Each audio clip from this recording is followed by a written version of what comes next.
আমার খেয়াল ছিল না আজ পুরুষ দিবস বলে। সকালে ঘুম থেকে ওঠার পর জানতে পারলাম আজ পুরুষ দিবস। ফেসবুক খুলতেই দেখলুম পুরুষদের নিয়ে আধিক্যতা চলছে। এদিকে মেসেঞ্জার অন করতেই দেখি একজন পাঠিকা লিখেছেন, আজ পুরুষ দিবস নিয়ে কিছু লিখছি কিনা। বললাম, যদি লিখি তাহলে জানাবো। পুরুষ দিবস নিয়ে কিছু লিখবো নাই ভেবেছিলাম। স্কুল থেকে বাড়ি ফিরে এই সন্ধেবেলায় মনে হলো পুরুষ দিবসে কিছু অন্তত লেখা দরকার। আমি নিজেও তো পুরুষ। পুরুষ দিবসে পুরুষ হিসেবে আমি কি অভিজ্ঞতা লাভ করলাম সেটাই একটু বলি। সকালে ট্রেনে উঠে সিটে বসতে গিয়ে দেখলাম এক মহান ব্যক্তি সিটের উপর লম্বা হয়ে শুয়ে আছে মানে ঘুমুচ্ছে। অন্য সিটগুলোতে লোকজন বসে আছে।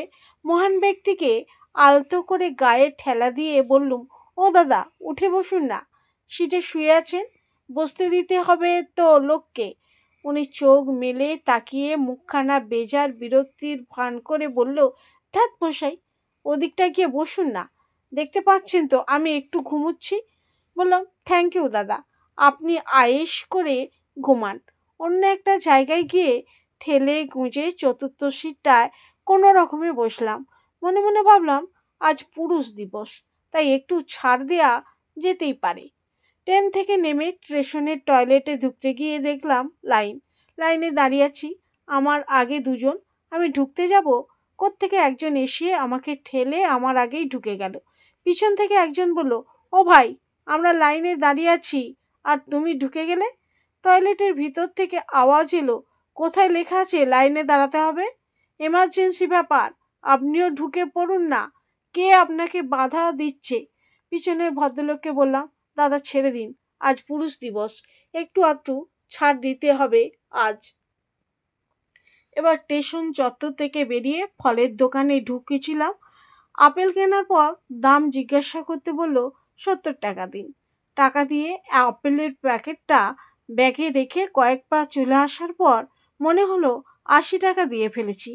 ফল বিক্রেতাকে গিয়ে যেই বললাম, বলল, টাকা গুনে দাওনি কেন? আমি 70 টাকাই পেয়েছি।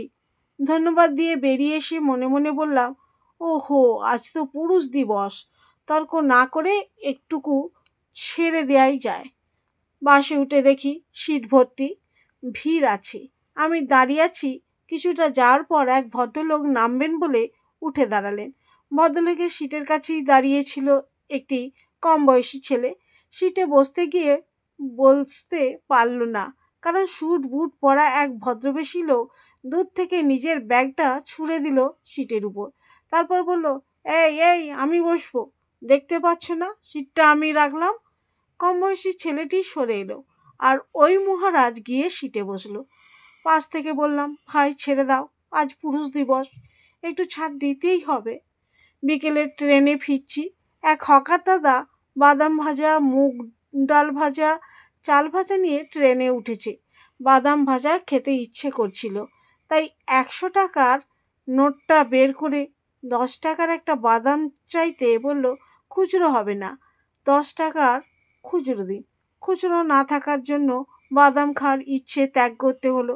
সঙ্গে সঙ্গে আর এক মহিলা ওপাশ থেকে ডাক দিলেন, একটা বাদাম আর একটা মুগ ডাল ভাজা নিয়ে 200 টাকার নোট ধরালেন।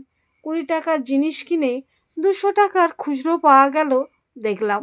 মনে মনে ভাবলাম, ঠিক আছে, পুরুষ হয়ে একটু ছাড় তো মেনে নিতেই হবে। যতই হোক, আজ পুরুষ দিবস বলে কথা। তাই ভাবছি, যেখানে পুরুষের কাছেই পুরুষের ছাড়পত্র নেই, পুরুষের কাছেই পুরুষের মর্যাদা নেই, সেখানে আবার কিসের পুরুষ দিবস? বিচ্ছিরি লাগে পুরুষ দিবস শুনতে।